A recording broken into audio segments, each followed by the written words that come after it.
Using CRM software for customer service helps businesses manage interactions, track issues, and improve client satisfaction.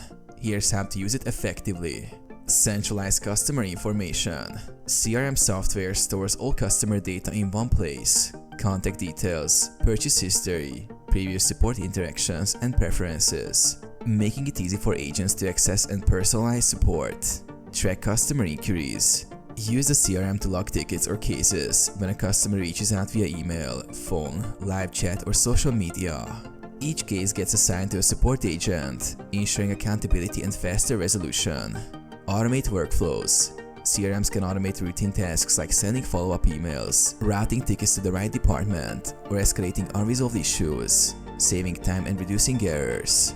Monitor performance. Track key metrics like response time, resolution time, and customer satisfaction scores. Dashboards and reports help managers evaluate team performance and identify areas for improvement. Integrate communication channels.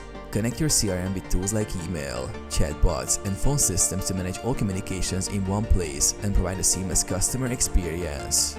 Build long-term relationships. Use insights from CRM data to anticipate needs, offer personalized support, and maintain strong relationships with your customers.